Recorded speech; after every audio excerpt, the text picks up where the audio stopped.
So yung store discussion last SMM meeting, bali attendees ako tsaka si Myra. Wala naman naka-day off. So sa warehouse, yung sa delivery schedule natin, so first week of the month, yung replenishment. Pero tumatanggap pa rin naman tayo ng same day, next day, lalo na kung di rush the customer. Warehouse request inventory, yung sa TIT dry fit na neon green, na extra small to 2XL, pati rin yung TIT dry fit na aqua blue, extra small to 2XL, so no stock tayo lahat.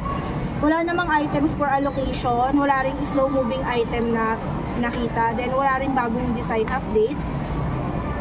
Yung sa website, more on website index, then yung for modification sa page is for schedule pa nila. Sa ROM naman, meron tayong save reply na bago, yung para sa planner na 5, tapos sa varsity jacket. So wala naman sa audit. Sa recommendation promo, sa Christmas, magkakaroon ng Christmas brochure. Then may 1,000 pieces na planner for allocation, then free calendar, distribution of product and service booklet by batch. So i-sked pa siya.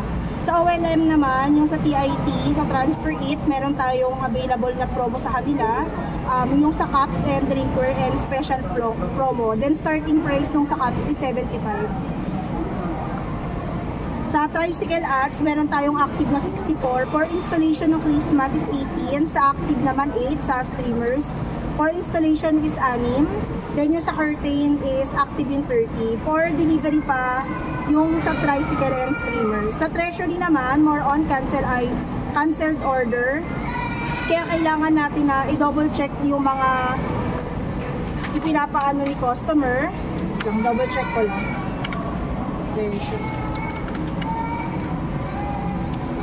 So, may complaint si customer na yung sa embroidery. So, medyo mahal yung damit. Then, nakatatlong revise na. Siguro pag ganito, hard to convince si customer para dun sa pinaka,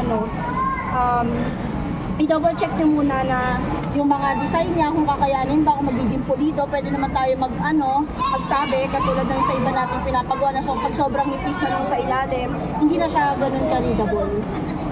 Pati rin dito sa treasury, mga cancel nila na order. Wala namang bago sa MIS tsaka sa visual categorization. Sa HR na lang, pa-double check na lang ako sa quiz. Hanggang ngayon na lang to, yung umbrella tsaka clock. Tapos, attendees lahat tayo, passing is 10. Yung score.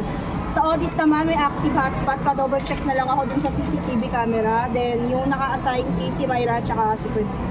So, sa garments and consumable posting, assigned person is si Marjorie. Yan lang.